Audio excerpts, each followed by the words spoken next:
Hello, everyone, and welcome to another episode of the Splinterlands Town Hall event. Today is Thursday, July 18th. It is a hot one, at least for a lot of people here in the US. I don't know about other places around the world. Um, and as usual, there's a lot to talk about. It's never a dull day here in Pretoria. Um, so we're going to change it up a little bit this time. We're going to start off with the creative update from Nate, and then we're going to jump over to investigator. So hopefully you guys can handle that. And then I'll jump in as usual. Uh, I'll cover all the kind of ongoing things and the status, but my expectation is a lot of the focus of this town hall is going to be on proposals. As I'm guessing most of you are aware, there's a number of proposals out that warrant a good bit of discussion.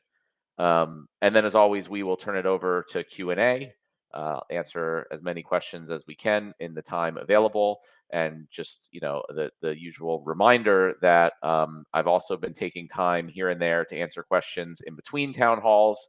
So if you aren't able to make the town hall or something pops into your head later on, just stick it in the town hall channel in Discord with a big, bold question in front of it so I don't miss it, and myself or one of the other team members will answer it as soon as we get a chance. So without further ado, I will turn it over to the great Nate for the creative update. All right. Um, well, I don't have a specific talking points, but I do have. I asked my team, "Hey, if you want me to share anything, just toss me some stuff." So, the UI designers gave me some screenshots, and Alfredo, our coordinator, was able to give me I don't know, maybe a little bit of artwork here and there. So I'll just go down some of the stuff that they wanted me to share, and I think it's pretty cool stuff. What I'm looking at, I'll start off with the fact that the conflict that we're currently in, we only got like 3 more days. So I hope you guys out there are ready to start battling with the squirrel. Uh, that looks like a pretty darn cool character and a lot of fun. I like how the artwork came out. I like all that, but in I guess we have some sort of animal trend because the next character in line is also a little, not necessarily a woodland creature, but a cat. And you guys, if you've seen the blog post that's already been released, then what the eternal tofu looks like. But we really like how the conflict screen ended up looking. The background art has a cool like Dracula looking castle, and this is basically what it's going to look like in a few days when you finally when all you guys get your airdrop card and start leveling them up and start playing with the squirrel. Don't forget, come check out the new video clip, check out the story, check out the new conflict page, and hopefully, maybe add a few more rebellion cards to some wagons to improve your chances at that cool eternal tofu character. So I encourage you to take a look at that. We're pretty excited about that. Another thing that we've been working on is actually we've been working a lot on the one click rentals is what Matt told us to kind of like, hey, do this. So we did. Um, and Harry will get a little bit more into that and what to expect, I'm sure. But they did give me a couple screenshots here and there. They're not exactly. Let me see. What do these things look like? Like, here's a screenshot, and this one, um, we're going to only launch and introduce one click rentals with one template, one bundle, one set of cards. But in the future, it's possible that we end up utilizing some of what this UI is kind of like picturing, which is the option to like maybe have a different set, which is signified by that color under the set bundles. Um, what else we got here? And then mobile. Let's say you're on mobile and you're trying to rent a whole set. Then again, ignore the fact that there's multiple sets on there. We're just going to launch with one. But who knows? In the future, the UI will allow for that possibility, and we'll see. Whether or not that becomes a priority or not. But that is just kind of an indication of like, okay, we're really looking at the responsiveness. We're trying to make sure that the UI not only looks good on desktop but also mobile.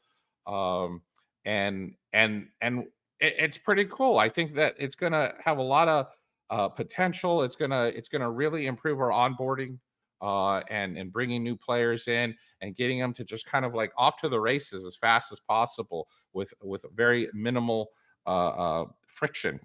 So we're pretty excited about that. Um, Let me see. What else can we go over? How about we could wait a little. Oh, so that stuff was from our designer Tyler. Roy also gave me some stuff. He was looking at what's coming around the corner, which is the next set of reward cards. And as you guys are aware, we're kind of trying to work and figure out what does it look like to unbind or unlock a soulbound card. What would that entail? So don't put too much stock into the numbers or the values that you might see on the screen because everything's TBD. But essentially, at least it gives you an idea of what that sort of looks like. So here's like, hey, I wanna unbind this card. I'm willing to pay DEC to make that happen. Then boom, you got a screen, and then once it does happen, you have this cool little screen that the little chain is gone out of the corner, and you can see the little chain graphics around it are just breaking, and you're like, yeah, I'm free. So that's pretty cool. Um, let's see if I got anything. Speaking of unbinding past reward cards, I mean, I really want to save a lot of the reward card stuff for our streamers and influencers if I can, and we're still trying to figure that out. Asaria was kind enough to share with me the old survey form link that we used last time for Rebellion, and I'm thinking we might end up using the same link. uh, so I'm gonna get with her probably today and try to figure out, do we just use that same link? And if you've already submitted, then you don't have to do it again, or should we make a new one with different parameters and different questions on the form? I'm hoping to figure that out within the next 24 hours. Once that's figured out, I'm probably going to share it in the War Room channel on our Discord. Maybe share it on X platform, maybe wherever we think best. Just share it, get the word out, and then for those of you who want to participate, then start submitting your info. And then if we get to the point where testing, the internal testing is sufficient to where we can say with confidence, okay, this batch of cards probably is not going to change. The stats and abilities are pretty set in stone.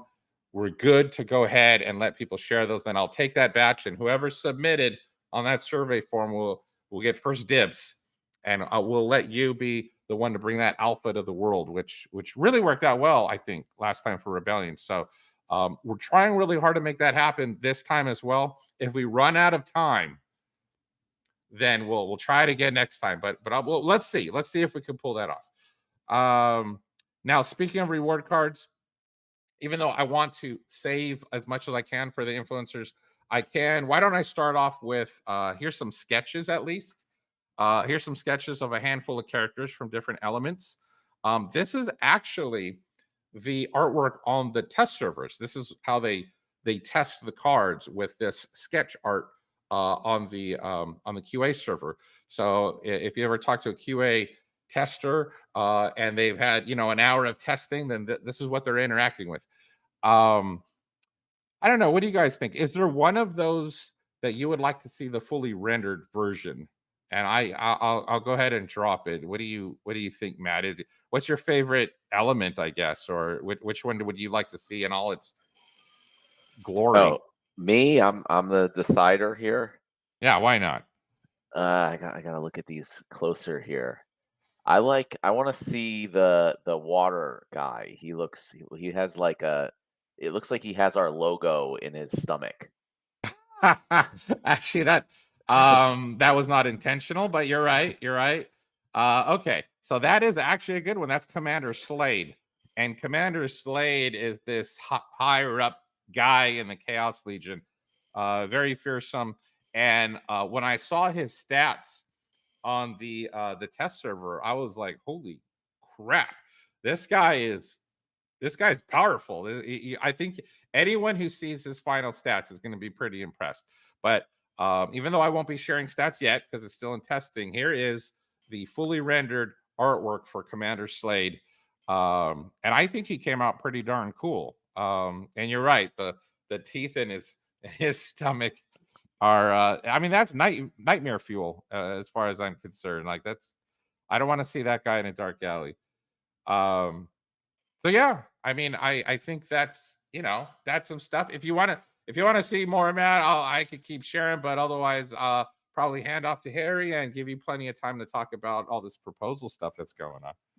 I mean, I don't know. I don't know what you have planned or how many things you want to share or what you want to do, but I'm not gonna say like no to seeing more stuff. All right, how about choose one more of those characters? How about that? And then I'll drop one more. I think like two people said the first one that looks like the fire one. Let's see, fire. Oh yeah, yeah, that one came out pretty cool. Let me see. That is the Continuum Seer. Um, and when you look at this artwork, I mean, I have to tell you, like, I was just on an art team meeting a few days ago. We have one every Monday morning, and just everything is just looking better and better and better. Those guys are blowing like socks off. So I think you guys would agree when you see this artwork, Commander Slade or this Continuum Seer that I'm sharing now. This is high quality stuff. This is like I would put this stuff head to head with any AAA game studio, with any comic book publisher. I mean, these guys know their stuff, and it shows. I'm very happy and very proud of some of the production quality that we're able to produce for Splinterlands. Um, so A- yeah, there you go. And my understanding is that you guys also make an alternate art version of all the cards recently, including these cards that could potentially be a skin. That is that is totally correct. In fact, um, so for those of you, like, I was talking to Matt, actually. I think it was earlier this week. Uh, Matt said, "Hey, we got to figure this out." So I get on a call with Matt, and the whole discussion, Matt made the whole talking point of that meeting was just, what are we going to do with skins? How are we going to do this? And then we subsequently are having onboarding new player experience meetings, and that is becoming a higher and higher priority in our discussion. So for those of you who are excited about cosmetics, um, I mean, I'm thrilled. I'm absolutely ecstatic that, I mean, the CEO of the company is supporting that we do cosmetics, if not as quickly as possible. Then I mean, we're actively working on it. It's happening. Like, this is amazing. So I'm pretty excited. Yeah, that's awesome. And you guys went ahead for the past year or more and just started making alternate art versions. So when skins finally happen, we have like a bunch of stuff ready to go off the shelf. So Exactly. yeah, thinking ahead there on the creative team, which is great. All right, anything else for us, or should we turn it over to the development update? Yeah, let's see what Harry has to share. He always has good stuff. Go for it.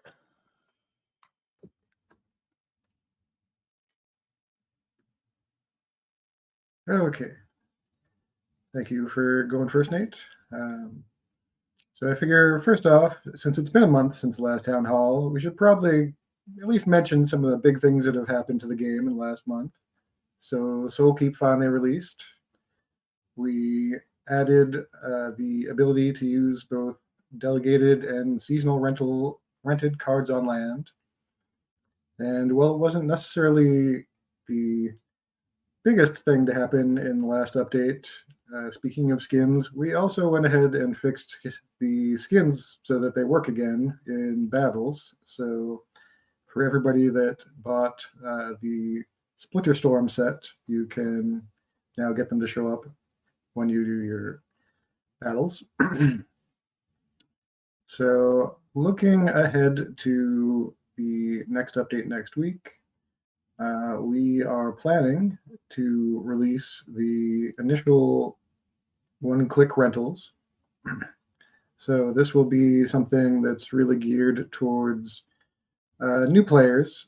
So there is going to be a template set that is essentially Chaos Legion core and reward cards at bronze tournament levels, what used to be the Bronze League levels, that you can put together with a very nice UI that our developers put together to let you pretty much just say, find cards from my collection to fill this set.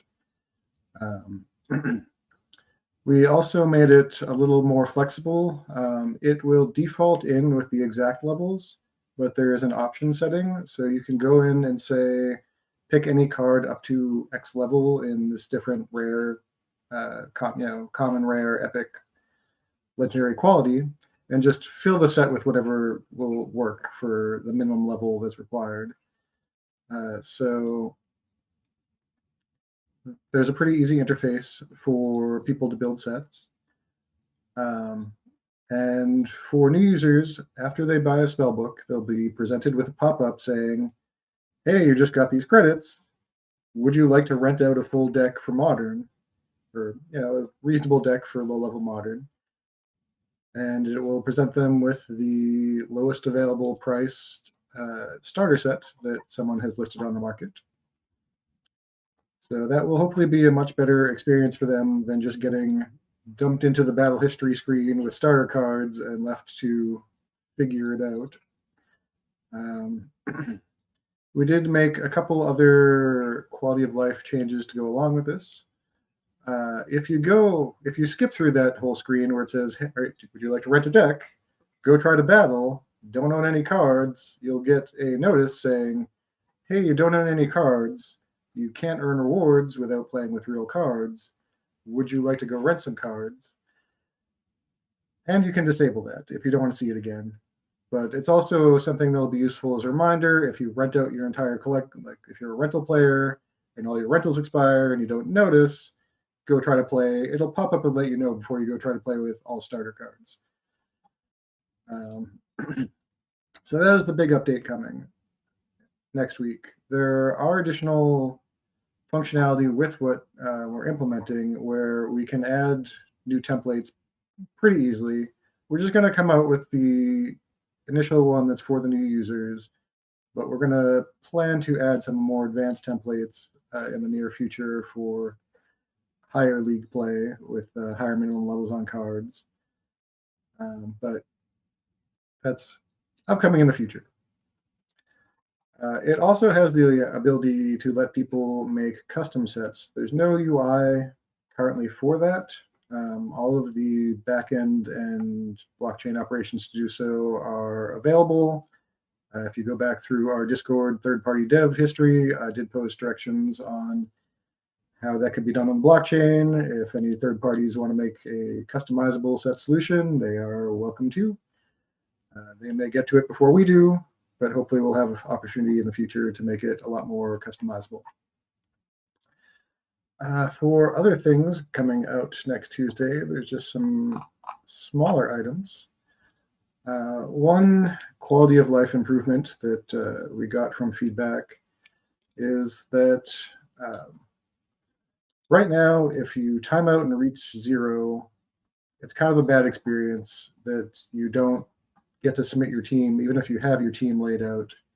So we have added some new functionality that when the timer hits 0, it will try to click the submit button for you if you have something selected.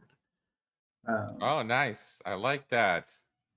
Now, most people playing on Hive Keychain, you'll still get a pop-up saying, hey, we're trying to submit a transaction. Would you like to confirm this? And if you don't, within a couple seconds, you're still going to time out. But if you have it set to automatically accept transactions through Splinterlands, or if you, at least they'll give you like, hey, why is my keychain trying to do something? So hopefully that will help people not time out on battles when they're not looking or get distracted. But Or if you're like me, I I literally am just staring and second guessing myself all the way up to the very last second. So sometimes I'm like, I miss it, and then I'm like, ah, crap. So that's gonna be huge for me. There's a couple smaller things, UI cleanups. We're adding a new sorting by power on the team creation screen, which will take the sum of magic, ranged, and melee, since we have so many units now that have multiple attack types. It'll make it a little easier to see which ones have the most attack. Um, we did fix an issue with season rentals. While we were doing the set, we noticed that there was some under certain circumstances, the number of days calculated would not really sync up with the end of season real well. So we fixed that on season rentals in general. Um, One thing I want to mention, I know we don't talk a lot about our terms of service enforcement with anti-bot measures and stuff, but we are adding some additional anti-bot measures, which there is a possibility that they may potentially hit more people than that are actually violating terms of service. Hopefully they won't, but we tested in QA, but things happen in production that we don't always expect. So if you find yourself suddenly unable to play modern, or if they notice that you have violated the terms of service, please just contact support and they can look into it and get it addressed for you. Hopefully we won't get any false positives, but we want to give people notice. It will be in the patch notes that there's some notice about it. So those are the main things that are coming up in the immediate release. Next month, hopefully we will have some of those reward cards coming out that Nate was talking about earlier. Speaking of skins, one thing that is on the table is we are probably going to look at sunsetting the remaining Splinter Storm page. That's the current skins page. They've been up for a number of years now. A lot of them are sold out. But as we've added more things into the market, that top tab started to get pretty full. So we're thinking of taking down the skins page until we have new skins or figure out where we're going to put those new skins. So we don't have a set date, but if you want to get your alpha skins, you may want to do it before too many more updates go by. And I think those are the main things I wanted to touch upon for upcoming updates.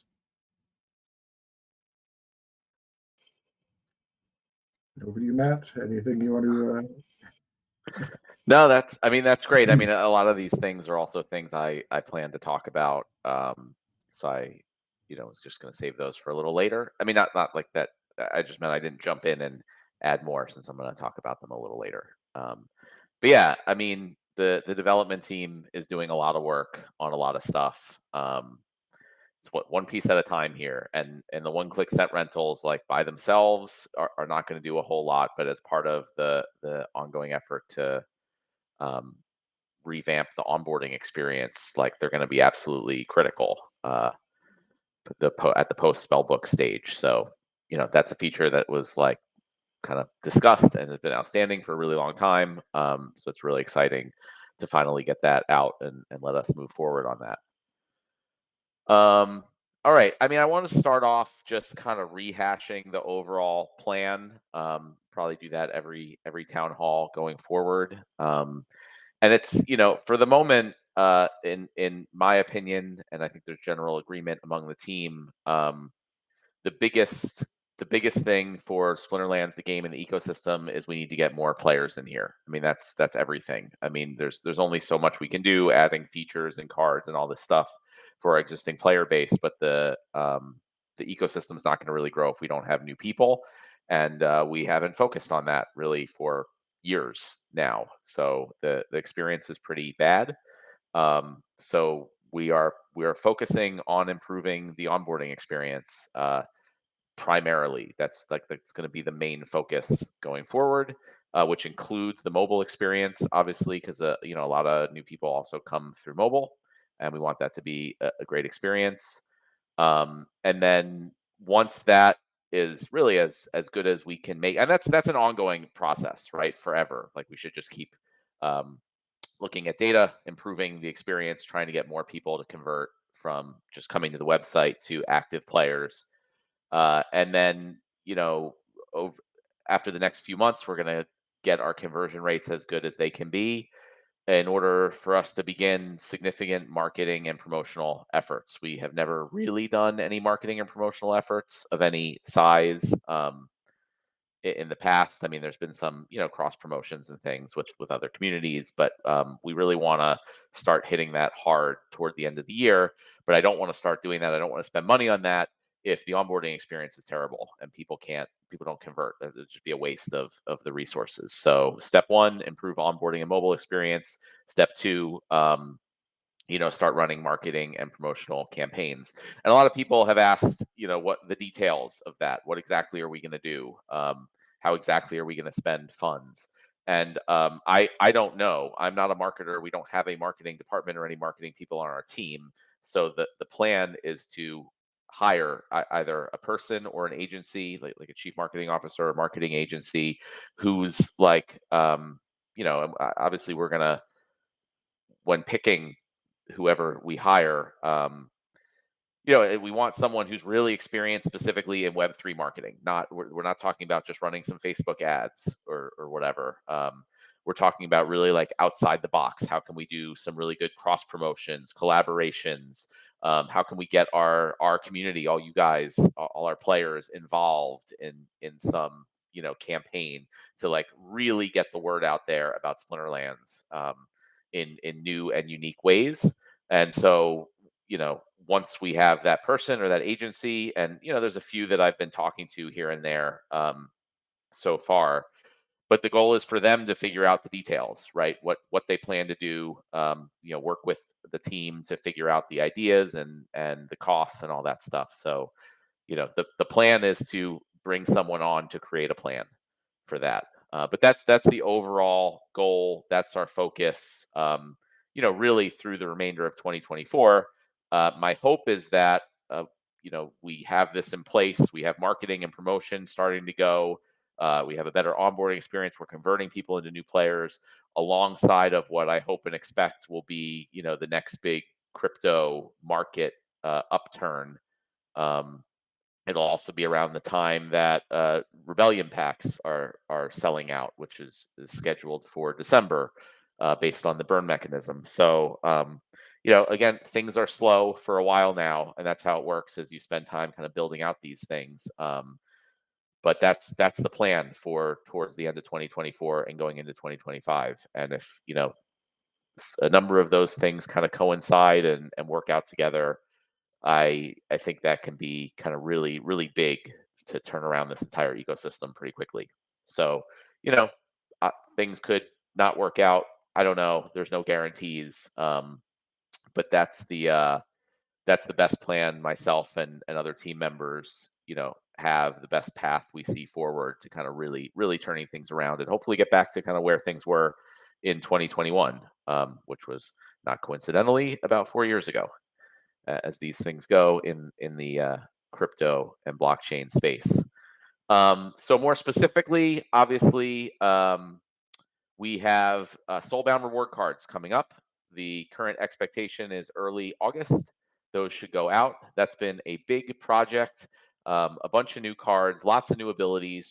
This is not going to be your run of the mill, just like throw out a kind of boring old new set, just to kind of get it out and over with. Call Me Tim and that group has really like gone above and beyond with making this a really cool set. So I'm looking forward to that. I think the community will be really excited when they see that, and so get your glint ready, because at this point you can actually save up glint to be able to spend it all in one big rush if you want when the new cards come out, which is not something that was possible before, and I thought was one of the really cool aspects of the glint system. When that happens, the current Soulbound reward cards will no longer be able to be obtained. So you won't be able to buy the draws in the Glint shop. You won't be able to get those cards any other way. It's like they're going out of print. So if you want to get more of those, you should also do it in the next few weeks. And that being said, they will also at that point be able to be unbound, unchained. Are we, Nate? Do we have an official word that we're calling that? Are we saying unbinding? Yeah, we're going with unbound or yeah.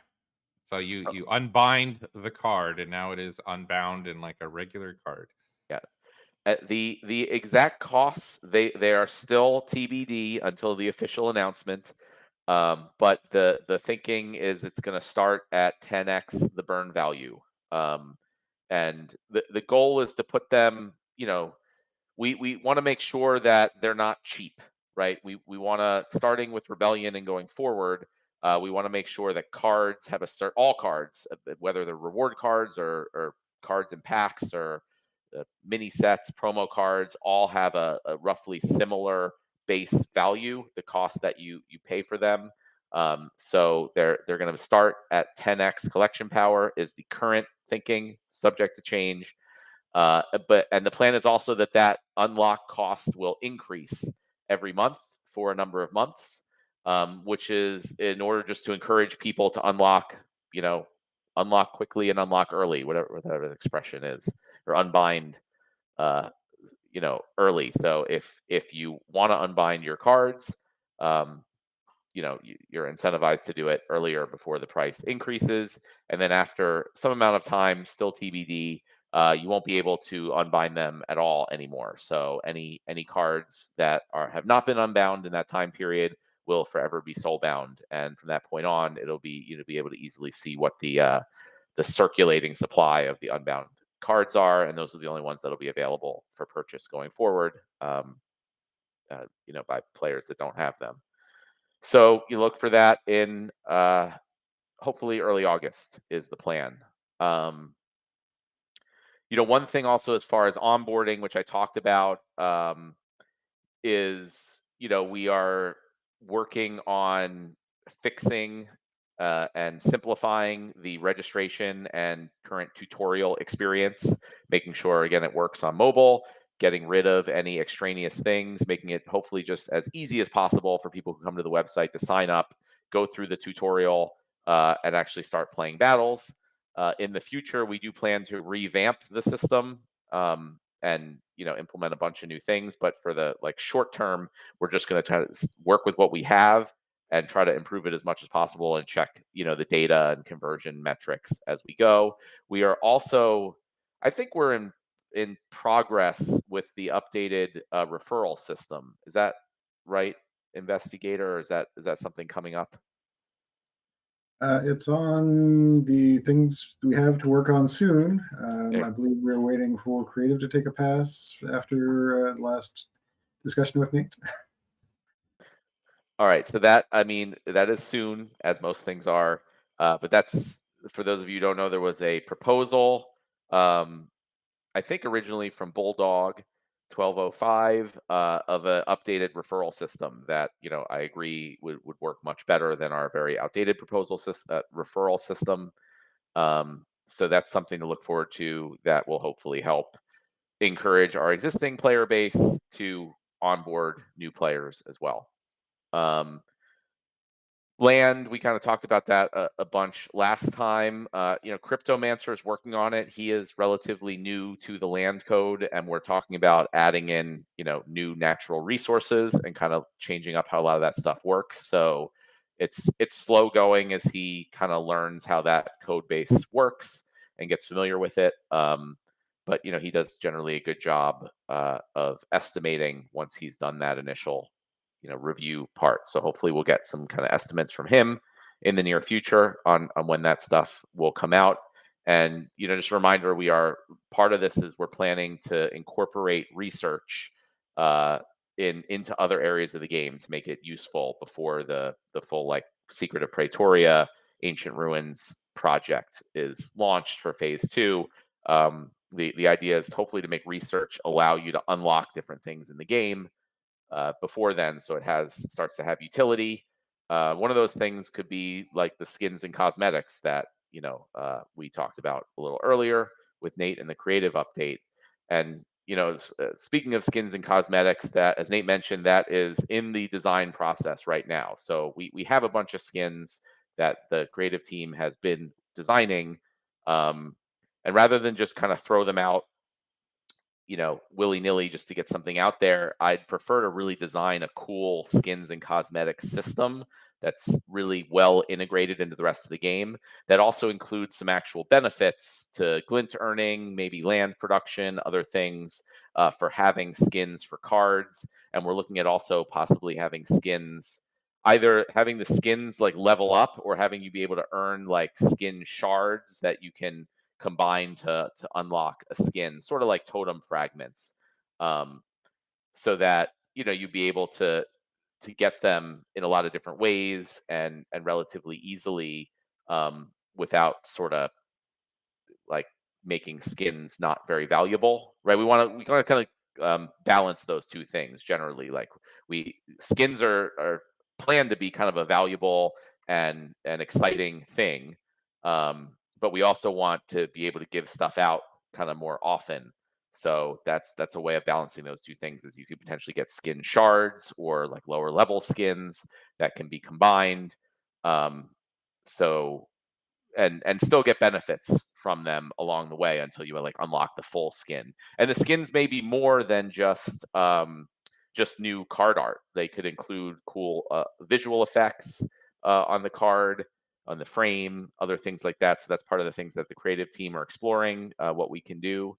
And then, for cosmetics, there's all kinds of ideas from really neat avatars to, upgrading how your little doing like effects to how your little like badge around your avatar looks, maybe, different battlefield backgrounds, all sorts of things that'll be part of the skins and cosmetics system. And part of the design process is also how you get those skins and cosmetics. I'm sure there's going to be a bunch in the Glint shop.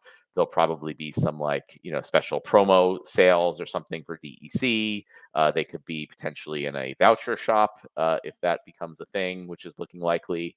We'll discuss that a little later. So, and how also research from land might factor into that. Are there certain skins that you need to research to unlock?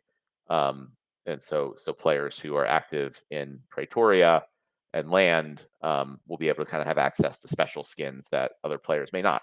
So this is all what we're doing. Like this is the work in the design process.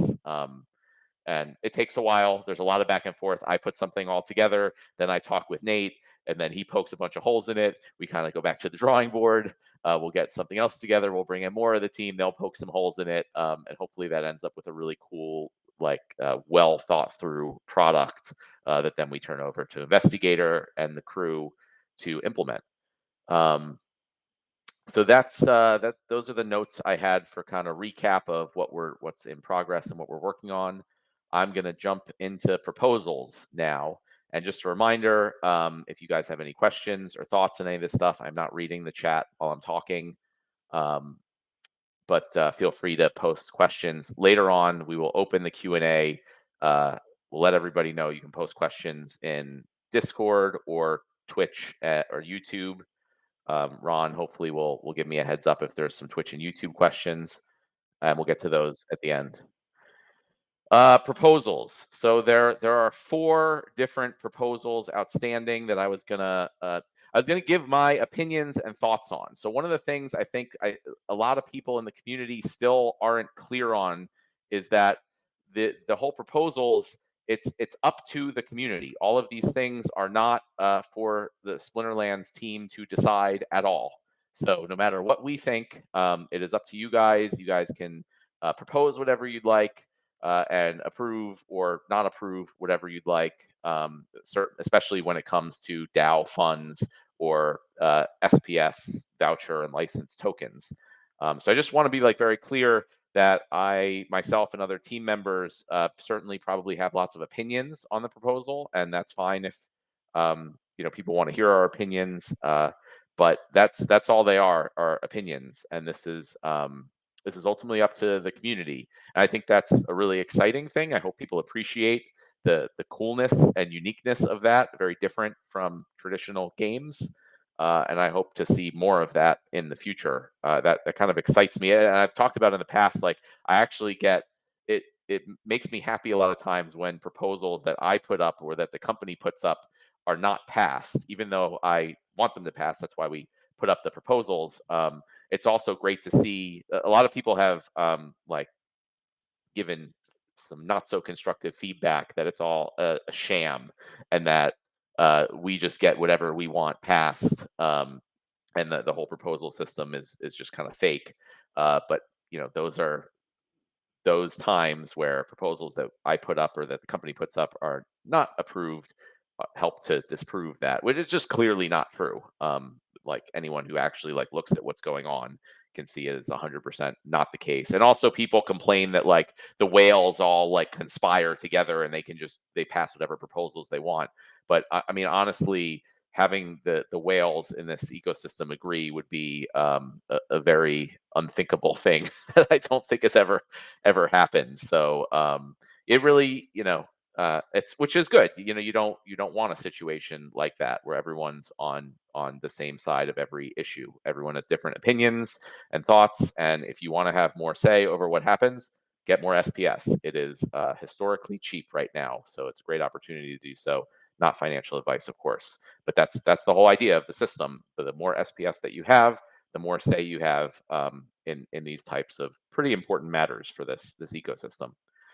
So, getting into the details, there are two proposals currently out about redoing the voucher system. One is to get rid of vouchers and replace them, with DECB for any voucher holders. The other is to just remove the current utility of vouchers and replace it with a new voucher only area of the shop. Um, I've mentioned a number of times my preference overall is to get rid of them. But that being said, I understand the concerns about that from a lot of players, and it's not up to me, so it's just my opinion. Um, and I'm also very supportive of the other proposal, which does solve a lot, not all, but a lot, and most of the problems that I see in the ecosystem that are caused by vouchers. So, um, to for those who haven't seen the proposal, I expect most of the people listening probably have. Um, but it's from the People's Guild and the group behind that, like Bjangles.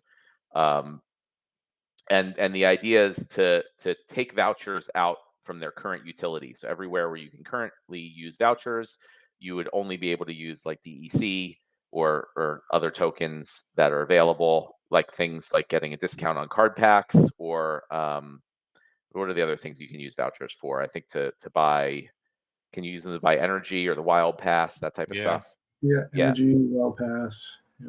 So the idea is to take all of that out, and the goal of that is like that's taking a lot of value away from DEC, right? There's the majority of that stuff that's purchased is using vouchers rather than DEC. As everyone knows, DEC is lower than the intended value for which we accept it for value in the game, and because a lot of the demand for DEC is being taken up by vouchers in these cases. So the proposal is to remove all of that and instead make an exclusive section within the shop or the Glint shop area, um, that would have things that you can only buy with vouchers. So basically, vouchers would give you exclusive access to certain things. The proposal specifically suggests that initially it would be one card at a time for 3 months. Uh, so over the course of a year. So there'd be a card for 3 months, and then after 3 months, there'd be another exclusive card, and then another exclusive card after 6 months, and then 9 months for a year, and then leave it up open to the team to add more things to the voucher shop when and if we can. So yeah, I just want to make sure. Again, I think that is a good proposal. I support it as well as the other one, and leave it up to the community which one they prefer. I just want to make sure that everyone is clear that like very seriously changes the utility of vouchers in the system. And I think we can, if that passes, would commit to doing at a minimum the one card every 3 months, but can't guarantee how soon or quickly. Um, other things will be in the voucher shop. So it's just something to consider, how that would change the utility of vouchers going forward, and make sure that people understand that, at least for a little while, there's not going to be a whole ton of stuff available in that shop for vouchers, as it states in the proposal. Um, so again, I encourage everyone to vote how they feel. I always, I don't try to encourage people to vote one way or another. I give my opinions on things. The team is also welcome to give their opinions on things. And I really encourage people not to feel pressured, under any circumstances, to vote a certain way on anything. The next proposal I want to talk about is a little different. It is the proposal to the DHF, the Decentralized Hive Fund. So not an SPS DAO proposal. Again, if anyone hasn't seen, Splinterlands has made a proposal to the Hive blockchain ecosystem, which has a fund available, to use, in order to just help the company, just provide $500,000 daily over the course of 6 months. To just help out the companies in a difficult financial situation, um, and every little bit helps.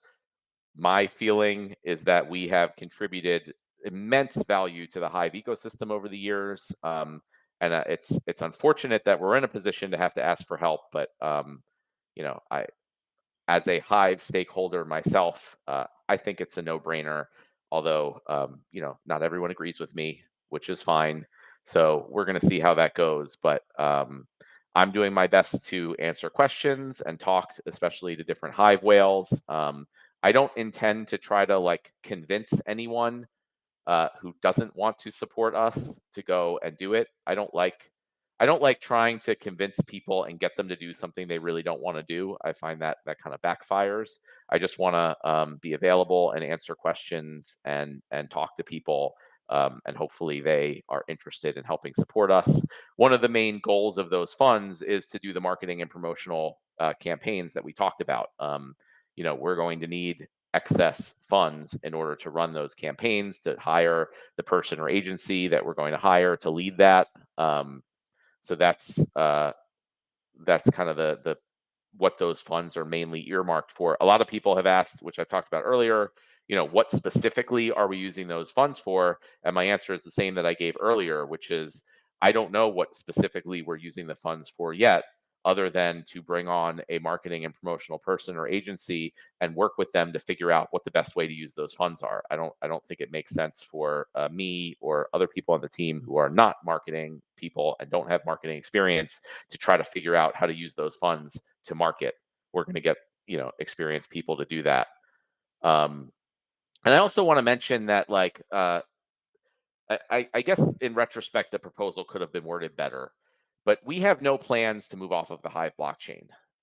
Whether or not the proposal passes, it does not mean we're going. If it doesn't pass, it doesn't mean we're going to pick up and leave. It would be a very big, difficult project that we certainly can't take on right now to leave the Hive blockchain.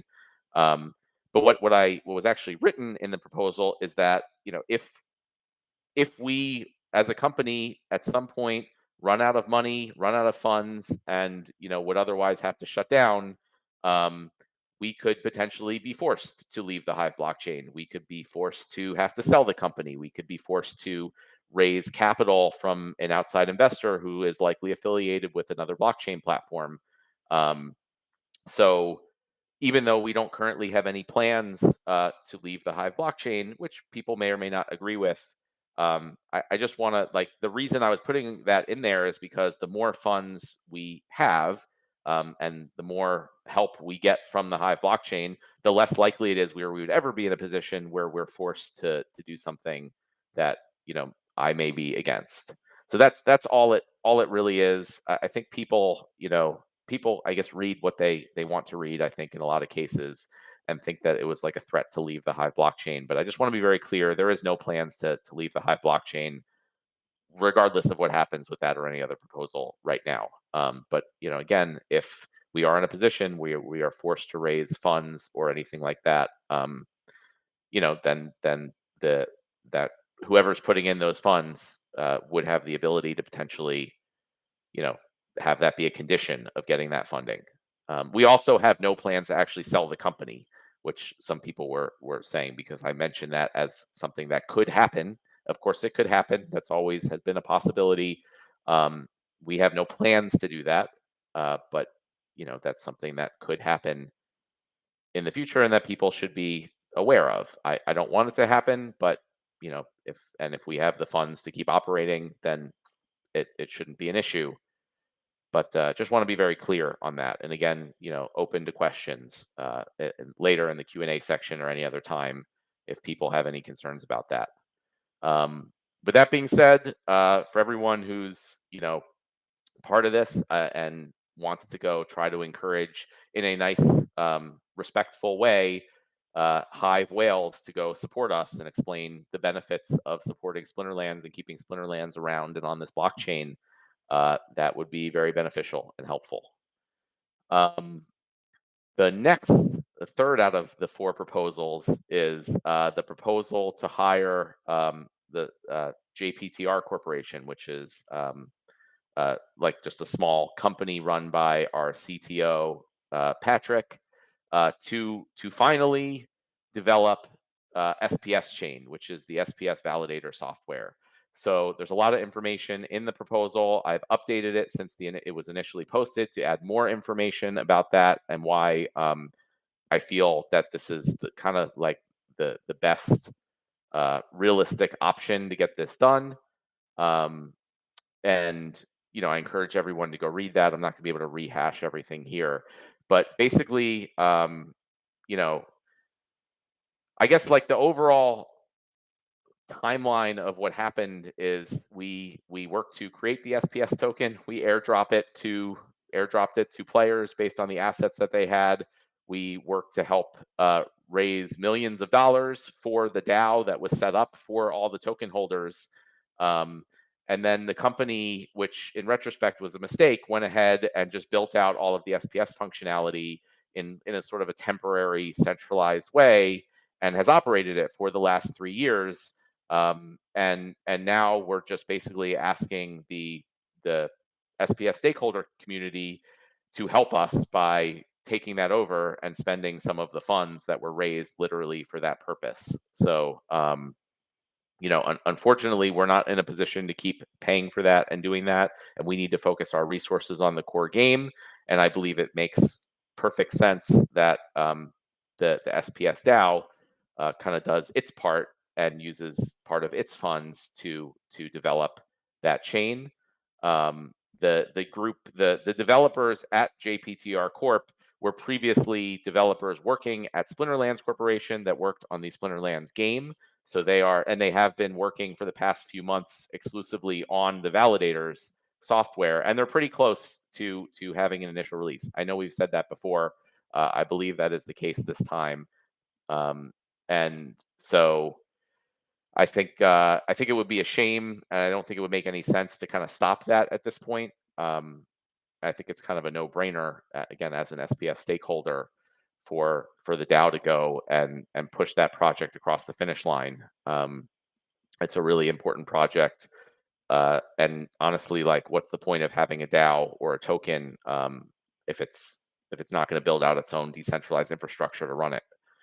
So again, happy to take questions later on, and please do read the proposal and the updated information that's in there if you haven't already. The last of the 4 proposals is the promo card proposal. So the proposal is for the DAO to hire Splinterlands to build out 5 promo card sales, and the proposed cost is 600 million DEC. So we are open to taking DEC tokens, which my hope is will be much more agreeable to the SPS stakeholders than stable coins or other things. The company is able to use DEC tokens and turn that into cash without directly selling them on the market. So that would definitely benefit the company by doing that. And to be clear, a lot of people have asked, why does it cost so much to put out promo card sales? And the answer is it doesn't.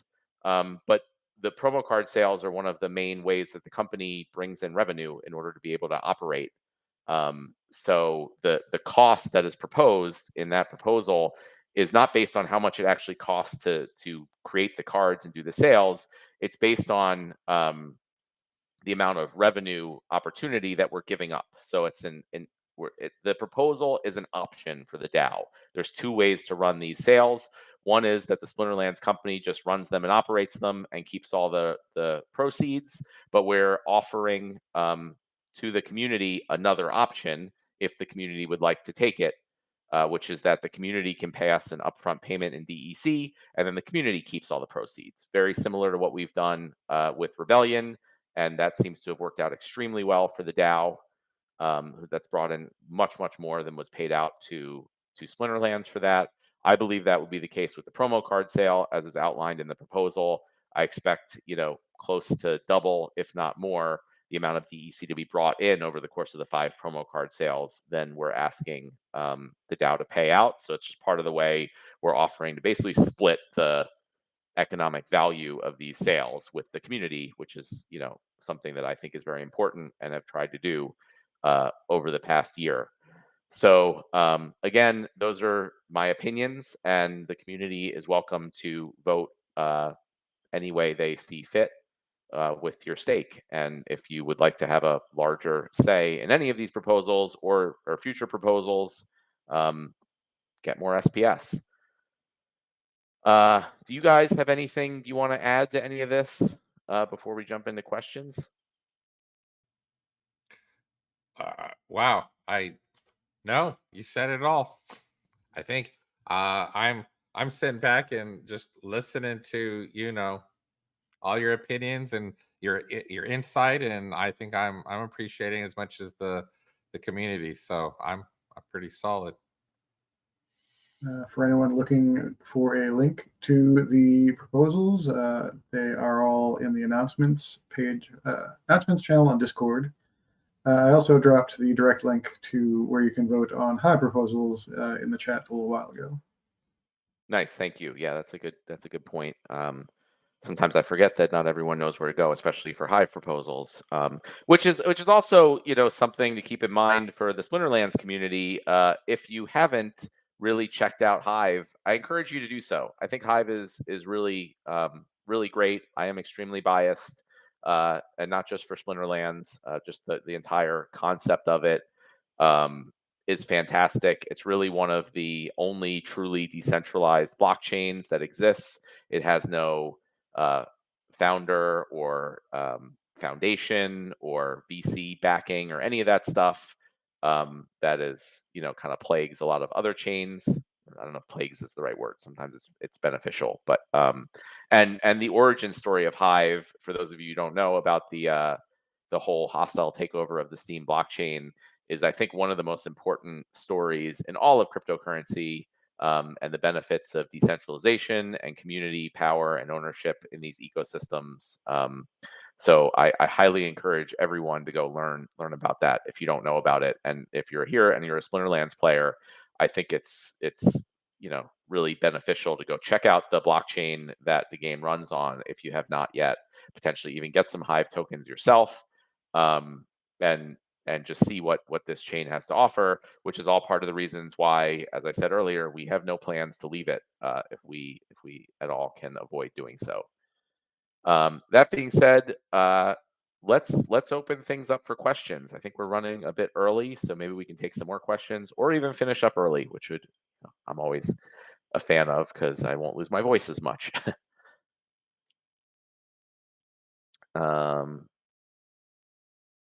Okay, I'm gonna wait a minute and let some questions roll in.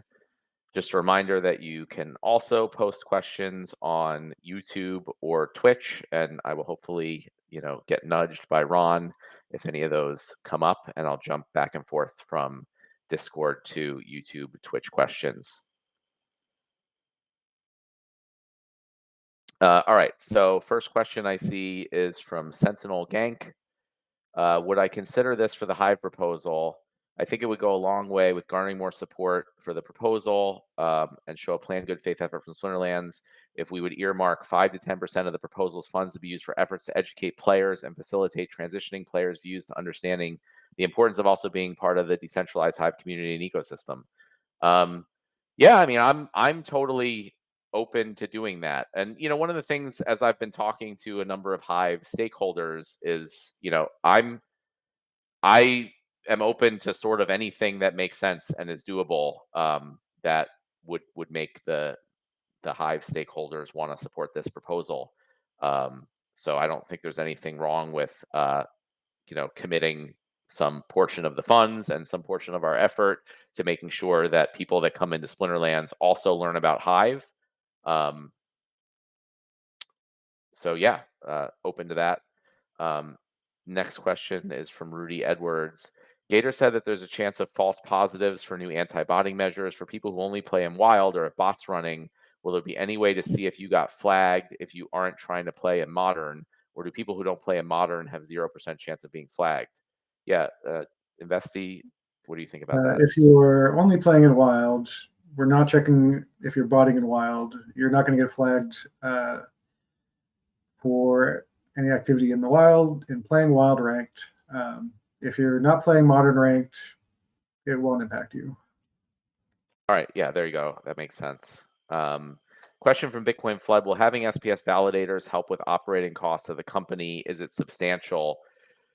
I mean, well, the first thing is that the company's been paying a substantial amount, about 40,000 a month, roughly, to develop validators, over the past few months to this point. So having the SPS DAO take that over will be a very substantial help to the company right there. I mean, obviously, if the SPS DAO votes not to do that, we would, have to stop spending that anyway, and then validators just would stop development. It's hard to say how much ongoing operating costs it would, how much it would reduce ongoing operating costs. It definitely will. I mean, it would take a lot of stuff out of our local database that we operate, and our database specifically is like the major cost that we have for, for our web services bill. It's hard to say how much or how substantial it will be, but I think overall, like having the validator system will be substantial, not as much from a cost perspective, but just from a like the viability of the token and this entire ecosystem perspective. So we need to get rid of the costs to develop the validator software and maintain it. That will be a monstrous help. Again, about $40,000 a month, which is very, very significant. And we'll see how much the operating costs drop. I can't really say that at this point. So I don't know. Matt, we have a question from Twitch. Hulog Boundary says, I supported the DHF. I'm not a player of the game. I'm an investor. Will there be an accounting where the funds go? Yeah, and can they hear you, Ron? Yes. Sometimes they can't. Okay, just want to make sure. Yeah, we can absolutely, like I try to be transparent. So yes, we can account for where the funds go. It's hard, obviously the funds are just going to go to the company, and we'll try to like keep them separate and say these funds are earmarked for this, these type of things. But yeah, I don't see any reason why we can't publish reports monthly or quarterly or however often, to just not only say where the funds have gone, but update the Hive community on the progress. I think that makes sense, and that's a good thing to probably update the proposal and mention. Question from Quantum Nachos. What does a minute of silence sound like on the town hall? I don't know. Even though I said we were going to wait a minute, it probably wasn't even a minute. So I don't know. We will find out one day. Maybe my mic will probably go out and I won't know, and you'll just see me going. And we'll have our minute of silence that way. Question from New Age Inv. Will Soulbound reward cards get unlocked for land as originally proposed and approved? Will it be the same time and cost originally proposed? They will be able to be used on land when they're unbound. So we do not plan to have a separate unbinding just for land, which I know was originally proposed, but that was a long time ago. A lot of things have changed, and since then we don't feel like that's the best way forward. So the plan is that there will only be one unbinding for soulbound cards, at one price, which is currently planned to start at 10x the burn value of the cards. And in that case, they'll be able to be used on land, just like any other Unbound card. Question from Intrepid Surfer. Could we get insight into your mind in regards to where you would like to take Splinterlands in 2025 and 2026? What new projects do you dream of? I mean, from that time frame, it's really less new projects and really just delivering on the things we've already put out there. I mean, the main thing is like I really want land to be fully built out, not phase 2, but phase 100. I don't know what the final phase of land is, which includes the item and spell cards that's added into the game. So it's like kind of completely changes the game, adding those new types of cards in, and the whole idea of having the old cards be able to work on land actually mint these new cards that players need in the game. That's my like primary goal in that time frame that you mentioned. Obviously, if that happens and we have more time and more resources to do other things, I haven't even really started to put my head around, all the things we can do. But there's no shortage of really cool ideas and opportunities. So I'm at the moment trying to focus and not worry about all that stuff, and just focus on delivering all the stuff we've already put out there to the community. So that's where I would like to take it in the next couple years. Question from SKH4N. Tasking and social farming activities often include social media campaigns, content creation, and community events that raise the project's profile. Social rewards can help in distributing content more effectively across various platforms. It's not really a question, but I'm going to take that as to be a question of, is that something we're thinking of doing for our marketing promotional efforts? And I would say yes, 100%. I would be surprised if we would hire anyone in the marketing and promotional position that doesn't propose doing things like that, like literally getting our existing community involved and having some benefits. And it's probably something like working with the development team to implement some like actual in-game benefits and rewards from posting and getting views and follows and likes on social media about Splinterlands. I've seen that be very effective for some other projects. And yeah, that's the type of stuff I'm looking for again, and not just the normal like Facebook ads type thing. Question: if a scholar is suspected of botting, would the account owner be punished? Just asking because I have a feeling a lot of scholars are actually just battle helpers. I mean, yeah, I mean the account owner is ultimately responsible for what happens on their account. So I believe we do have, you can contact support, and if you are blocked for violating the terms of service, there is a process for undoing that, assuming you're no longer violating the terms of service. But yeah, account owners are responsible for what happens on their account, and terms of service violations are still terms of service violations, even if someone else is playing the account. We also don't ban on suspicion. We ban on evidence usually. So just because a bunch of people in Discord say someone's cheating, we need to actually look into it and find proof.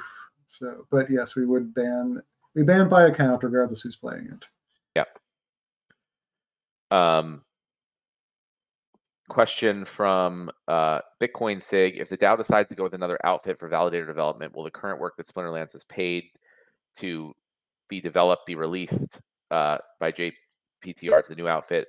I mean, yeah, regardless of what happens, the code is going to be open sourced as soon as possible, and hopefully that'll be in the very near future. So yeah, there's no attempt to like be proprietary or hide this. I'm not trying to like force it to be JPTR, but I did in part of the additional information I added to the post and in my response to the proposal from the Peak Monsters team, I just really do not think it is a viable path at this point for another company to do the work.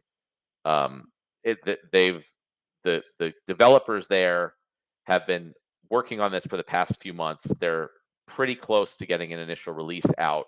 So like stopping that, transitioning to a whole nother development company would just add a ton of unnecessary delay.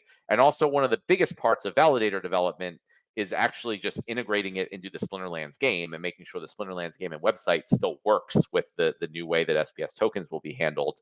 And those guys that are working on it now were previously working on Splinterlands, so they are also doing that work. That's part of what the proposal includes in the cost, and that's not something a third-party developer would be able to do. So there would still, if some other developer is now taking over building the validator software, there would still need to be funds spent on a Splinterlands developer to go integrate it in the Splinterlands game, or else when validators go live, SPS won't work in the game, which I don't think would be a good outcome either. So, at this point, just based on where we are, I just don't think it really makes sense for someone else to take it over. But once the initial release is done and kind of bugs are fixed and things are going smooth, then this code will certainly be open source long before then. And my hope is that lots of different people and lots of different organizations come and contribute. And then it's really can be much more open to anyone. And that's part of the reason for doing this. Like, we don't want this to be proprietary and like only certain Splinterlands developers can do it. We just want it to be like a normal open source project. But I think like just getting it over that first hump doesn't really make sense to me to have like other developers come and try to take that over right now. Again, though, completely not up to me. That's my opinion. You guys, can feel free to ignore that and vote for a different proposal, and then that's what will happen. I just personally don't think that is a great path forward for the community. Question from Birds, Bees, and Trees. How can we retain more potential players from the 100 signups a day? Will codes for books not help? Pairing them with streamers when new cards drop. Yeah, I mean, that's kind of one of the number one priorities. So the first thing is like retaining them isn't even an issue. It's like most often just doesn't even really work now. They don't even get to the point of playing a single battle. So that's like the number one thing is just work with what we have, streamline the registration process, streamline the tutorial process, get them into battles as quickly as possible, and add help tips and different things. And also we've added a ton of analytics to see very specifically like where people drop off, where there are issues, and also make sure everything works really well on mobile. So that's like the easiest, like lowest hanging fruit way to, help push those 100 signups a day, more of them to becoming active players. And then over time, we're just going to keep iterating. Okay, hopefully we get like some percentage of them starting to convert to active players, but maybe those players drop off after the first week. Okay, well, how can let's look at what the problem is there. What are the issues they're running into? How can we address that? So it's like really just this constant iterative process of looking at all the data, looking at all the analytics, seeing where people are dropping off, seeing what people are having problems with, and just addressing it one thing at a time. But that is like the core focus going forward. Question from Michael B. If we remove vouchers, will SPS validators be repriced? The validator nodes, I think you mean. Yeah, I think so. I think that was mentioned in Crypto Eater's proposal to remove vouchers. But if not, it definitely needs to be in there. But yes, they won't. If vouchers are removed, obviously they won't be able to be used for purchasing validator licenses. Um, Although at the moment it does not seem like that proposal is passing compared to the other proposal. But I guess the other proposal also doesn't specifically mention the validator nodes, but I think it says that like vouchers won't be able to be used for anything else, which means for validator node licenses also. So that's this is all also part of the difficulty with proposals is there's often like a lot of little details and questions that are not answered. But yeah, we'll have to figure that out as part of the implementation. We have another question from YouTube. You ready for it? Oh shoot! Yep. All right. YouTube user Paul Taylors has a question. Do you have any thoughts on extending the conflicts after the last airdrop? I feel like many people will unstake their cards and possibly crash the rebellion market. I haven't really been thinking about that too much. I don't know. We have like a whole ton of things we need to do, skins and cosmetics and onboarding and land and all the other things I've talked about. So we were very clear up front that there was going to be, I think, 10 months of the conflicts, and then that was it. I don't currently plan to continue that. Just because I also don't know what we would give out and how that would work, and that becomes then a whole nother project that takes away from what I think are more important things. I would be surprised if that really crashes the Rebellion market. It could potentially, certainly have like short term, uh, a bunch of cards being sold, but also like keep in mind that Rebellion is going to be selling out in the not too distant future, and that typically, and then after that there will be no new cards entering the ecosystem. So all the cards will need to come off the market. So I don't like doing things, like adding extra work and projects for what I think will likely be potentially just short term, uh, like market fluctuations. I don't want to like build the game, and I don't want to be constantly reacting to short term market pricing things, right? We want to build for the long term, and the long term is we want people to buy Rebellion cards because there's lots of people that want to play the game and earn glint and the rewards from playing. Okay. Yeah. That being said, we have built out the whole conflict mechanic, and we might reuse that code in the future to do something similar or maybe expand it if we have time. Yeah, that's Um, true. I mean, so conflicts aren't like going away. And yeah, so I don't think like from what I'm looking at right now, there are not plans after the last like pre-planned conflict airdrop goes to continue conflicts right away. But at any time in the future, if we have new things that make sense to give out for conflicts, yeah, we'll do that. And for future sets, maybe other future promo cards or rewards or things like we have that as an available tool that we can use. So people can keep that in mind. Where are we here? Question from De Hota. I think that's how you pronounce it. Correct me if I'm wrong, and I apologize. Is it possible to add into the JP validator proposal that Splinterlands will keep the temporary solution in for SPS until the validators are live as a safety measure in case the project goes beyond July 1, 2025 if this proposal passes? I mean, I guess we can add it in. I'd prefer just like look. Obviously, our goal is to make SPS extremely successful along with the Splinterlands game. So if there's like clearly good faith efforts by the SPS DAO and the community to like build these validators, and for some reason it just really can't get live in about a year from now, which I think is extremely unlikely. Like we're not just gonna pull the plug. But I'd like to keep it that way because I wanted to just like let the community know that this is like serious, and it's not just something that's like we don't really have to worry about that. The Splinterlands team will just keep taking care of it for us like they have. And I do feel like that is sort of sentiment that I hear at least from some people. Even if not directly, sort of indirectly, it's like, why should the DAO do that? Like Splinterlands is just going to take care of it, and we have in the past, and I think that was a mistake, and it leads to that mindset. So I'd like to leave that deadline in there, just to sometimes, you need to add a deadline and to make sure things get done. Otherwise, there's less urgency, and I would like to keep the urgency up on this project because it's been going on for way too long. So that is my preference, is to keep that in there with the understanding that like we're not just gonna like close SPS if there's if the community and we are working together to really like to get this out by that time. Question from Juice: if the developers are almost done with the initial release of the validator nodes, why are you asking for another year to release it? We're not asking for another year to release it. We're asking for funding. And that's also like we're not really asking for funding. We're really just saying like we are not able to keep working on this project. Here's what we think is the best way for the community to go about getting this out, right? So we're not asking for any amount of time.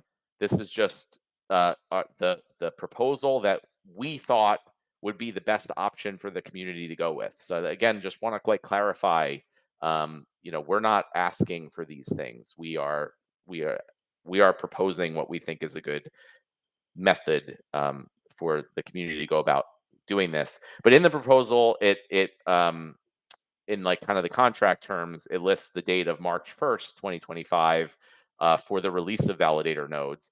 I expect that they will be done and released far well before then, in 2024. But in contract terms, things come up, unexpected things. So the goal was to make sure the date that JPTR Corp was kind of committing to was something that would definitely be able to hit, even accounting for a bunch of unexpected things coming up. So we didn't want to give an earlier date and have a bunch of unexpected things come up, miss that date, and then cause a bunch of problems. So, and then as far as the ongoing time after the initial release, that's another thing I think a lot of people don't think about is like just when you initially release something, that doesn't mean it's done. That's when a lot of the work actually starts. So, when things are initially released, there are typically a bunch of bugs. There are things that are unanticipated. Um, you want to make sure you have a team that's available and the developers are still being paid to work on this thing and run it after the initial release. They want them to be available to help people in the community who want to run the validator nodes, the elected treasurers, to make sure they can run it. I'm sure people are going to have problems with it. That's what happens with a new release of a project of this size. So that's why we propose that the community fund this for a year, to go not just through the initial release, but through making sure it works, fixing bugs, helping everyone run it, getting everything just like running smoothly. Takes time, and after the proposal can also be ended. It's a monthly thing, so at any time, if the community feels they don't want to continue it, a proposal can be made and passed to stop the payments. It's not guaranteed for a year. So again, that's the reasoning for the dates, even though I expect that it will be done earlier, and also the community can decide to do things differently if they don't like this particular proposal. Question from Fantasy Crypto. Oh, go ahead, Oh, I was going to Ron. say we have another question from Twitch. Oh, awesome. Yeah, go Uh, ahead. Big Barger asks, will the next reward set have the same soulbound properties? Yes, the next reward set is planned to be soulbound, just like the previous reward set, and then is planned to be able to be unbound in the future when the next reward set is released, which would probably be well over a year away. But yes, they will be soulbound, and the only way that you'll be able to get them is in the Glint shop. So make sure you have your Glint ready. All right, where were we here? Okay, Fantasy Crypto has a question in Discord. What's the plan for gladiators as people begin to max them out? Will there be a new set? Will they be unboundable? Yeah, good question. I don't for that other than things we can plan for. Well, birds, bees, and trees has will wild always cost something to play. Um, I can never say anything will always be anyway, but we have no intention Now, to remove the wild pass for now. we had a little bit of an internet hiccup. Could you the previous question from Fantasy Crypto? Oh yeah, okay. There was a hiccup, I'm told, and some people might have missed the previous question. So the question from Fantasy Crypto was, "What's the plan for gladiators as people begin to max them out? Will there be a new set, and will they be unboundable?" And my answer was basically that that's one of the things we still need to figure out. So I don't have an answer to that, but you know, it, we will work on it and try to figure that out and get some details out to the community as soon as we can. Um, and we were good on the next question from Birds, Bees, and Trees, Ron. Go ahead and do that one too. Okay, so the next question from Birds, Bees, and Trees is, will wild always cost something to play? And my answer is, well, I don't want to ever say anything will always be a certain way. Kind of everything's always subject to change. That's the only thing I can say always, that everything is always subject to change. But we have no current plans to remove the wild pass. I think it's actually going quite well for its intended goal. Um, and so the plan is to keep that in there for the foreseeable future. Question from Bolts85. What if every quarter we reset all member rank battle ratings down to 0? What do you think? Yeah, that's been proposed, especially for Wild. I don't know if it makes sense to do it, every quarter or even on a regular basis, or maybe just one time. But I also want to be careful with that. I mean, it's not something that we would do kind of lightly, because that would be a big, shake up for things. So it's, I'd look to the community, possibly even a DAO proposal, to see what players think of that. That's not something I really feel comfortable just saying, like, we're just going to go ahead and do. I think it has some potential benefits and some potential drawbacks as well. Question from Quantum Nachos. How does SPS staking and validator rewards adjust to lack of vouchers to fill the rewards if vouchers get removed? I mean, nothing adjusts. That just would not be part of the rewards. So you would only receive SPS tokens for staking SPS tokens and for validator rewards. I mean, ultimately, I know a lot of people feel like, hey, they're taking away our rewards. But ultimately, as far as like value, there's a certain amount of value in the system, and that amount of value doesn't change if you add or remove different tokens. So, over time, the goal of removing vouchers would be so that that value just, transitions over to the DEC and SPS tokens in general, so that over time, the value of the staking and validator rewards would effectively remain the same, and hopefully even increase over the long run.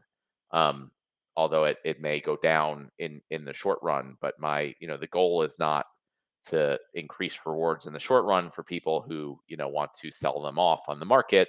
The goal is to, increase the value of the ecosystem over the long term.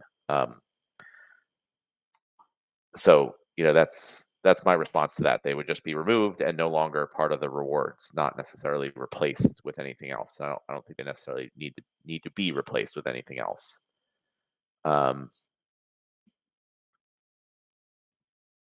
Oh, yeah, good. Thanks for bringing that up. We're gonna stop the questions. So we've had about 30 minutes to get your questions in. And as a reminder, again, if you didn't get your question in for the town hall tonight, post it in the town hall channel in Discord, and it will get answered, within at most 7 days or so, I think. So you don't have to wait till the next town hall. Question from Paul TRX. Will unbinding still be 10x if vouchers can't be used if one of the proposals passes? So no vouchers for unbinding.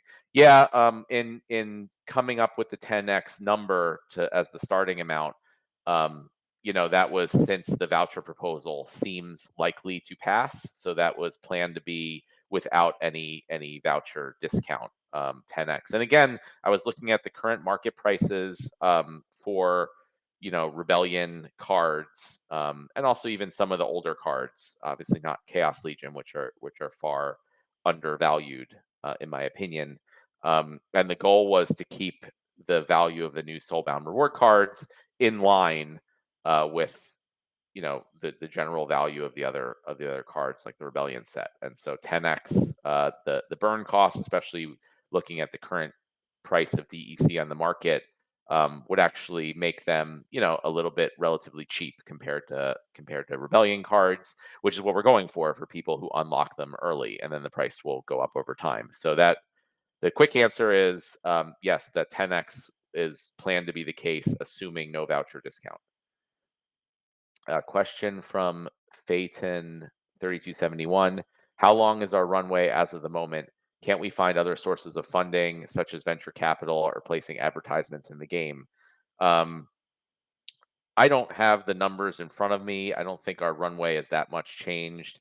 And I think it caused unnecessary panic lots of times, because runway can be defined lots of different ways. So runway, like the way I really look at runway, is if literally we have $0 coming in, how quickly will we run out of money? But that's not the case. We don't have $0 coming in. We will have hopefully some from the SPS DAO for the promo card proposal. We also have been reducing our expenses and will continue to reduce our expenses, especially as the DAO takes over the cost of the validator development. So all these things are meant to just increase our runway. So I don't want to specifically answer that question and cause panic, because people some may not understand, you know, the how I'm what I'm calling runway, but I am not currently like concerned of the company going out of business or running out of money anytime in the near future. Obviously, we're gonna, make any changes that's necessary to make sure, our funds last. Um, and then as far as finding other sources of funding, yeah, I mean, venture capital is always something we look at, but I want to be very careful about taking venture capital. Typically, especially on like a case of sort of like a turnaround situation like Splinterlands, VCs that come in, they want a lot. They want potentially like control of certain aspects of the company. They want to be able to force a sale. They're looking for an exit. They're not looking for how can we like build the value of things over the long term. They're looking for how can we get a big payday in a few years. So I want to be really careful if we do raise venture capital funding, who we get it from and on what terms, just to make sure the community and everything and their interest is protected. So it's not so easy as just say like, oh, just go out and get venture capital funding, especially considering our current situation. And as far as placing advertisements in the game, I don't really think that would generate any meaningful amounts of revenue. So from my perspective, the goal is to have the Hive DAO and the SPS DAO help us with funds, and then also I think we'll be in a better position as the Rebellion set gets close to selling out. There's typically an uptick in sales then. Doing promo card sales and other things like that in the future should put us in a fine position going forward. And then obviously the goal is to onboard a ton of new players. If we have a lot of new players coming in, putting money into the ecosystem, that, in my opinion, is the best way to fund the company without, the downsides of, the other methods. Question from Rudy Edwards: would you be open to adding input from the players about the cost of unbinding promo cards in Nate's next survey or somehow else? Based on my very small data set of input, Loudmouths and Discord, it seems like the player base thinks 10x is over costed and disappointing for us. I am always 100% open to player input on these things. I don't think a survey is a great way to go about that. We typically get like a relatively small number of responses, and then it's also, I think something like a DAO proposal is the right way to go about it, and because the players who have the largest stake in the ecosystem should get the largest say in that. So if someone really thinks that 10x is not appropriate, I would encourage them to submit a DAO proposal uh, to change it to a different amount. That doesn't necessarily mean that even if it's passed, that we would necessarily go with that. But if 2/3 or more of the staked SPS token holders vote for a different amount, that's a strong signal to the company. But you know, uh, I also I obviously agree that 10x is the right value. It's the value that I came up with. I think the most important thing is to preserve the value of cards generally and make sure all cards have roughly the same value. If there are certain cards that have very low values, it indirectly devalues all cards in the game. Um, and I think that the whole idea of Soulbound reward cards is you play the game and you earn more cards that help you do better at the game and move up and earn things like SPS and more glint and that type of stuff. And if you want the ability to sell them, you have to put in a reasonable amount of value relative to how much cards that type of card is worth. Question from Phaeton3271: can we make the game more accessible by lowering the price of packs to $1 to $2? Why are our packs priced the same in Magic the Gathering, where our products aren't even physical? It takes too many copies to level up your cards. A number of people have said that. I don't know that it would actually make anything better at all if packs were cheaper. So I'm not sure that's a. So in the future, I mean, again, the Rebellion sale was handled by the DAO, who paid Splinterlands company to develop and put it out. So for future sets, I think that would be open to the community to decide. But I'm not sure that that's better. And again, I think it's important to have a certain value for cards. And if we go out and say that like packs are $1 or $2, it devalues cards in general. And just because the cards aren't physical doesn't necessarily mean they're less valuable. And as far as whether it takes too many copies to level up your cards, that is an opinion. I don't think so, and I think it's good. Um, there's a dichotomy. Like there's something for everybody. Like we want to make sure that people who want to put a lot of money into the ecosystem have the ability to do that.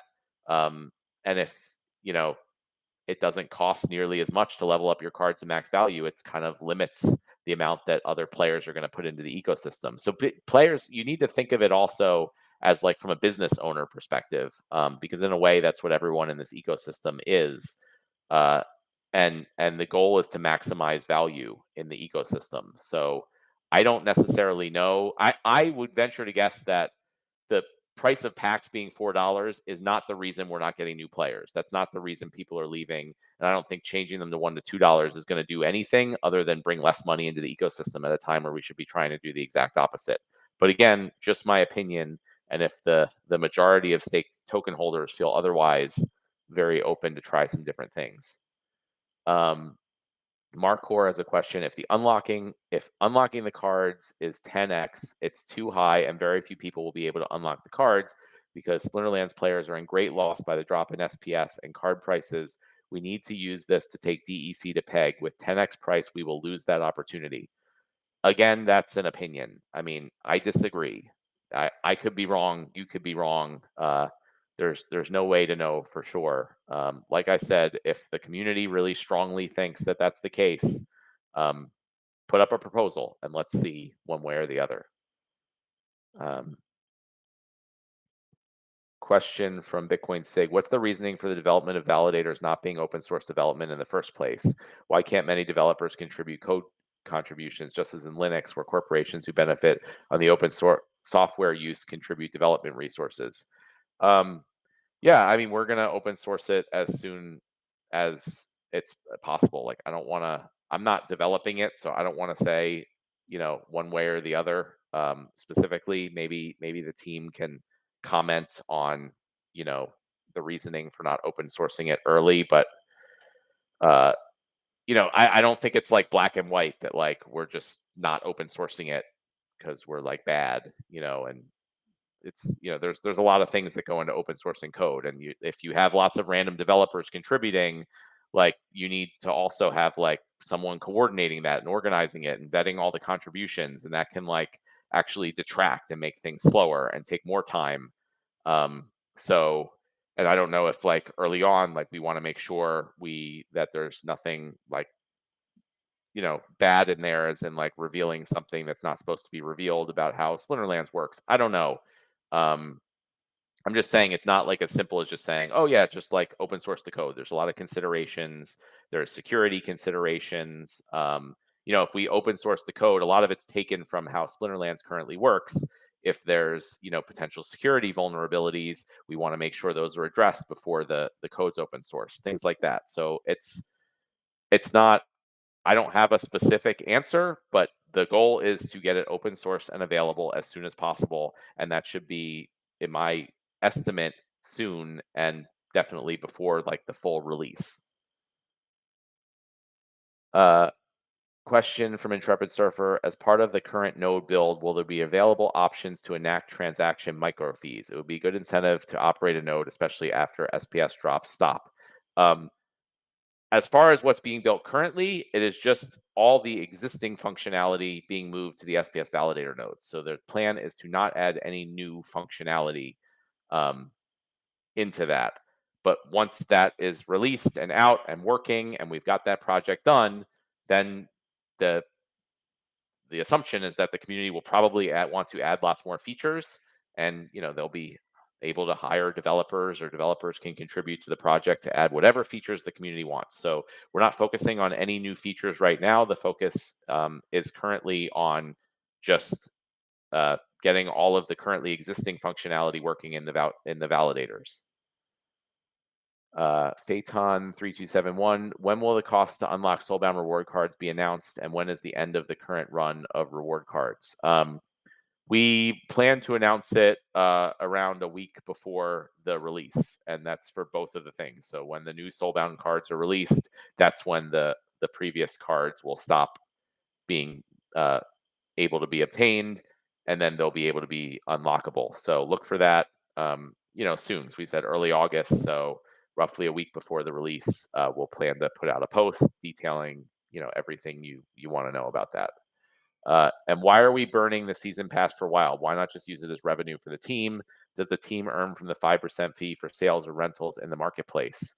Yeah, I mean, it could be revenue for the team. My opinion is that I would like the company to take, for a long time, the company was kind of strapped for cash and kind of like panicking because we had ridiculously high expenses back in like 2023 and end of 2022, and we just kept like selling stuff and selling stuff and selling stuff and taking money out of the community for the company, which ultimately went in most cases to waste on all these expenses that we didn't really need. So since I've taken over roughly a year ago, my goal is to give as much value back to the community as humanly possible and take as little as possible for the company, but enough obviously to keep us running and operating. Because again, I think that's the best method for like long-term success. Ultimately, the company's success is wrapped into the ecosystem success, and the company extracting more value than it needs to from the community is only hurting that over the long term. So that's why every chance I can get, we want everything to have tokens be burned or go to the DAO to provide value back to the ecosystem. And then when we need funds, the company goes to the DAO and makes proposals to do things like the promo cards. I think that's a better way to handle things. Like all value goes to the DAO by default. And then the company goes to the DAO and says, hey, we're going to build these new features, or we need this help for things. And then the DAO can choose to use some of those funds to support the company. Is that the best way to do things or not? I don't know, but that's how I think is the best way to go about this and like have just long-term success for this whole ecosystem. And we don't earn a 5% fee. I think 2% is burned. There was a proposal like a while ago that changed it. So I think it's like a 4% fee or something that Splinterlands earns for any sales through the marketplace that we operate. So since we operate the marketplace on splinterlands.com, any sales that happen there, we get the fee for that, which I think is 4%. But again, these things are also small. Even the Wild Pass amount, like currently, it's a small amount, so it's not going to really like change anything. It's not like all of a sudden the company is going to be cash rich from this. So again, I also didn't think it was important enough, and I think it's better to burn the tokens and show more value going into the tokens in the ecosystem than the company taking it. I got to learn to like have shorter responses to questions, I think. But I'm using all the time. Are we almost at the end of questions here? Yeah, it looks like we are. Okay, good. Bitcoin Flood has another question. Is there a way to see the current tokens and the value funds of the SPS DAO? Would it be possible to include it in the game somewhere under SPS so it's easy to access? Yeah, I mean that's all in like public wallets. And there was an account like SPS DAO report that used to do it. But they stopped. I think like as things changed from different proposals, they stopped doing that. But that's something like it's one of those rare opportunities where that's something the community can do and they don't need help from the team. So I'd put that out to like third-party developers, and really the DAO treasurers ultimately to report on that, because I don't think it's something that the Splinterlands team should be doing. But if a third-party developer makes some type of simple API to pull that information, I think it would make sense for us to throw that up on the website. Question from Phaeton 3271. What's the team doing to address the decline in SPS and DEC values? Even when Bitcoin pumps, it seems it doesn't help SPS much. What's the use of the stable coin DEC that's not stable? So one, we don't try to address market prices for tokens at all. So what we try to do is bring value and players into the ecosystem, and that ultimately the system is set up so that value goes to the tokens. So what we are doing to address that is that all the things that I just talked about on this call, we're working on the onboarding experience, and we are planning to do marketing and promotional efforts to bring new players and new money into the game. And that is what I think we can do. I prefer not to just like do short-term knee-jerk things, which are things we've done in the past, like to react to token prices. And then as far as like deck is not a stable coin. I want to avoid that term. Um, I think because there's like legal issues and ramifications around it. And I actually think even though the deck price fluctuates more than something like USDC, obviously, uh, it's been remarkably stable aside from during the SPS airdrop. Like it really goes between sort of like, you know, what is it, like 0.0005 to 0.001. Um, and it's like kind of just stays in that range. So I actually think it is working quite well, and it stays in a relatively fixed range over time. So I'm actually pretty happy. Like I obviously prefer that it goes more to the top of that range and stays there. And what we're doing is, again, like I said, trying to bring in more value and more players to the ecosystem that goes to those tokens. But I'm actually pretty happy with what we've built and created with the DEC token and how well it's done. Fat Jimmy is asking, would you consider the possibility of taking a few cards out of the very large Soulbound reward set and using them for a few of the monthly conflicts or skins that are already made for Chaos Legion cards or backgrounds for battle? Seems like there may be a few good things that we could use that are not too much work. Yeah, potentially, but I'm not committing to having conflicts continue right away. But we do have the conflict system. We don't plan to throw it out. And if there's an opportunity to put things in for them, we will. Marcor, for proposal 150, you said the software is nearly ready because it's already field tested live on a secondary XSL team member project and actively worked on by the same team that now needs 500K more USD to just change the same software code over to Splinterlands ecosystem instead of GLS ecosystem. Yeah, I mean, you can just say, oh, we just need to change it over to the Splinterlands ecosystem, but there's a lot of work involved. Like I mentioned, actually, the majority of the work involved is updating Splinterlands to make sure it works with the new validator system. So for GLS, it was launching a completely new product. It's 100 times easier to launch something new than to change something that's been out and live for 6 years. So yes, that is a lot of the work is to, and also Splinterlands is a lot more involved than GLS. There's a lot more value there, so we need to be a lot more careful. There's just a lot more work to do, even though it's the same like base code. And also the 500K again is not just to finish and launch the project. It's also to fix bugs, operate it, and maintain it, and potentially even add new features, over the next year. And again, if the community feels like that's too much, it's not worth it. If we're doing a bad job, if you realistically think that someone else can do it for significantly cheaper, I 100% disagree, and I think that would probably be a disaster. But again, it's 100% up to the SPS stakeholders.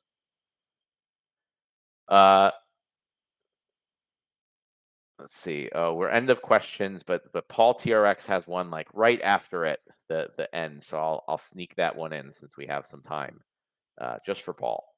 How will new players be able to compete if they can't get the new Soulbound cards, since it'll be a year before they can get them on the market? If someone wants to jump in and play at champion level, it would take a long time to get the key cards to compete, and I fear this may prompt them to quit. Well, I mean, yeah, that's kind of the idea. So first of all, like saying that you can't compete in the game if you don't have these cards, I think is wrong. You may not be able to compete at the highest level of the game, but you certainly should be able to compete at the lower levels of the game, which is where new players will be.